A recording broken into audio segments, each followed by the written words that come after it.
అప్పుడు మామూలుగా నేను తెలుసుకున్న దాని ప్రకారం చాలామందిని అంటే మీ మీ ఏజ్ గ్రూప్ కావచ్చు, లేదంటే మీ సీనియర్స్‌ని కావచ్చు ఇంటర్వ్యూ చేసినప్పుడు అప్పటికిప్పటికి డిఫరెన్స్ ఏంటంటే క్యారీ వ్యాన్స్ అనే ఒక డైలాగ్ వస్తుంది. ఏంటసలు? అబ్బా! వాటి గురించి మాట్లాడాలంటే చాలా అంటే అది ఇప్పుడు స్టేటస్ సింబల్ అయిపోయింది క్యారీవాన్. ఆ క్యారవాన్‌లో ఎక్కామంటే అదేదో చాలా గొప్ప అని. నాకు అట్లా అనిపించదు. క్యారీవాన్ వచ్చిన తర్వాత ఆ క్యారవాన్స్ మూలాన అందరి మధ్యలో గోడలు వచ్చేసాయి అనేది నా అభిప్రాయం. ఎందుకంటే ఒక 10 ఏళ్ల క్రితం వరకు ఇంత క్యారవాన్స్ లేవు. అప్పుడు ఏంటంటే అందరు ఆర్టిస్టులు చక్కగా కూర్చుని అందరు కలిసి ఫోన్ చేసేవారు, మాట్లాడుకునేవారు, ఒకళ్ళ కష్ట సుఖాలు ఒకళ్ళు, లేదు ఒక కౌన్సిలింగ్ లాగా ఉండేది, అంత అద్భుతంగా ఉండేది.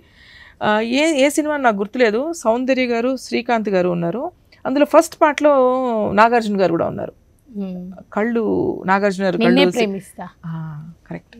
అయితే ఆ సినిమాలో సాయంత్రం అయ్యేటప్పటికి అందరం రౌండ్గా కూర్చుని ఒక 20 మంది అంతాక్షరి ఆడుకునేవాళ్ళం. ఇప్పుడు ఏది ఆ బాండేజ్ లేదుగా. షార్ట్ అయిపోగానే వెళ్ళిపోయి క్యారవాన్స్లో కూర్చుంటారు. అమ్మ మీ షార్ట్, సార్ మీ షార్ట్ అంటే వస్తున్నాం అంటారు. వచ్చేటప్పుడు కూడా ఇలాగే ఉంటారు, ఫోన్లు పట్టుకుని ఇటు పక్కన అటు పక్కన ఎవరున్నారు, ఎవరు విష్ చేస్తున్నారు, ఎవరు మాట్లాడుతున్నారు అనేది లేదుగా.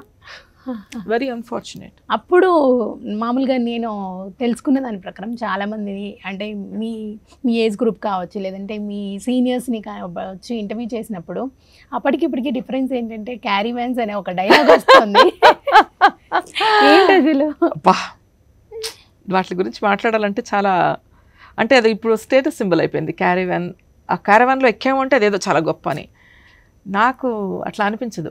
క్యారీవాన్ వచ్చిన తర్వాత ఆ క్యారవాన్స్ మూలాన అందరి మధ్యలో గోడలు వచ్చేసాయి అనేది నా అభిప్రాయం. ఎందుకంటే ఒక 10 ఏళ్ల క్రితం వరకు ఇంత క్యారవాన్స్ లేవు. అప్పుడు ఏంటంటే అందరు ఆర్టిస్టులు చక్కగా కూర్చుని అందరు కలిసి ఫోన్ చేసేవారు, మాట్లాడుకునేవారు, ఒకళ్ళ కష్ట సుఖాలు ఒకళ్ళు, లేదు ఒక కౌన్సిలింగ్ లాగా ఉండేది, అంత అద్భుతంగా ఉండేది.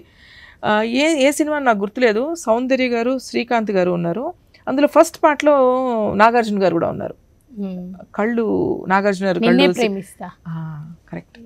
అయితే ఆ సినిమాలో సాయంత్రం అయ్యేటప్పటికి అందరం రౌండ్గా కూర్చుని ఒక 20 మంది అంతాక్షరి ఆడుకునేవాళ్ళం. ఇప్పుడు ఏది ఆ బాండేజ్ లేదుగా. షార్ట్ అయిపోగానే వెళ్ళిపోయి క్యారవాన్స్లో కూర్చుంటారు. అమ్మ మీ షార్ట్, సార్ మీ షార్ట్ అంటే వస్తున్నాం అంటారు. వచ్చేటప్పుడు కూడా ఇలాగే ఉంటారు, ఫోన్లు పట్టుకుని ఇటు పక్కన అటు పక్కన ఎవరున్నారు, ఎవరు విష్ చేస్తున్నారు, ఎవరు మాట్లాడుతున్నారు అనేది లేదుగా. Very unfortunate.